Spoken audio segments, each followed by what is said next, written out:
Hello, trading is closed on the 16th of September 2025. We always start with our disclaimer. We'll go over our calls, make our predictions. It's my trading plan for tomorrow, which is the 17th of September 2025. Right now it's just a plan. I have no money risked on this at this present time.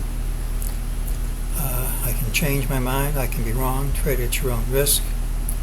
Futures haven't opened yet, and there's an FOMC meeting tomorrow.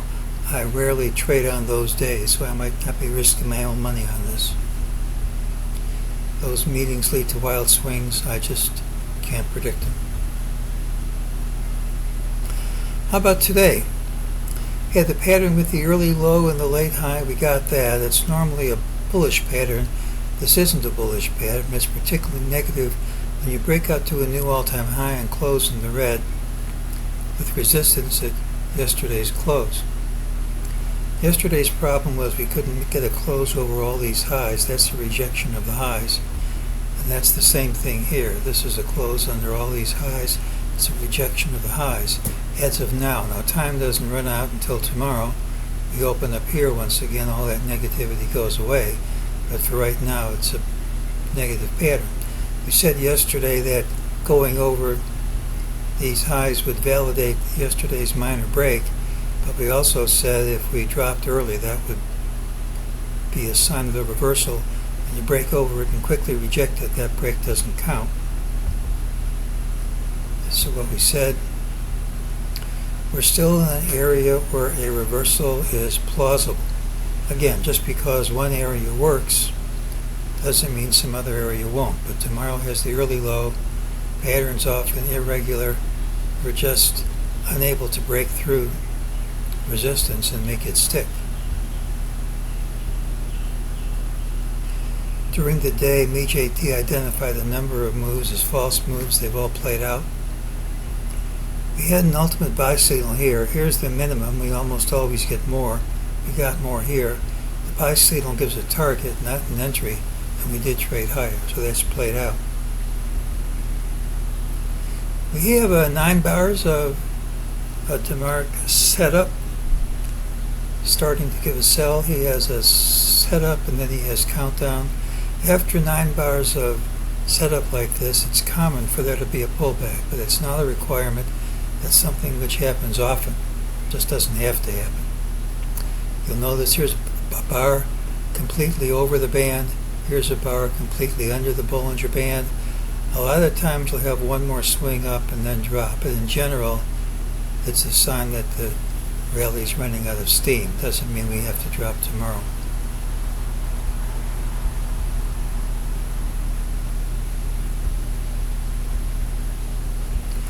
Well, I have personal business tonight and don't have much time to analyze things, but I don't normally trade on FOMC days anyway, so that shouldn't make a difference. Wednesday's pattern has the early low regardless of where we open. The FOMC announcements due at 2 p.m. Eastern tends to lead to big swings. I just can't predict them with enough accuracy. Today's normally bullish day was bearish. Time doesn't run out until early tomorrow, but for now, it's a bearish pattern. It should lead to lower prices unless we gap and promptly overtake the high of day. Bulls had a chance to validate yesterday's minor break of resistance, but the rejection of a new all-time high with a close in the red doesn't do that. Now we can't rule out the Trader Vic 2B top, which is a slight breakout over this resistance area, followed by a prompt reversal. We can't say it is in, but we can't say it isn't. We remain in an area where reversal lower is credible, and we should hit targets just over 6,500 cash at some time. I prefer that time be now, but I'm always flat into the FOMC, and I might not take any trades tomorrow. I don't like wild swings.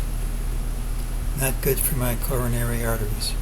So it's the pattern with the early low. As of right now, we have an inability to hold new highs. We have a trendline resistance we couldn't break through convincingly, but if you break through and then quickly reverse, that breakout doesn't count. The wave count hasn't been completely killed. It's one of the plausible areas for a top. It's unlikely we're going to gap up tomorrow when FOMC comes out later in the day, but I've been surprised before. Right now, we should trade lower even if we don't close lower. Only that gap up would kill the idea. I think after the FOMC, there'll be a lot clearer picture, and there should be less risky times to enter trades, if you ask me. I still think this is the pattern with the early low. I still think it's an area of a possible top, but don't forget, I'm not risking my own money on it until I see what happens with FOMC, and that's today's call.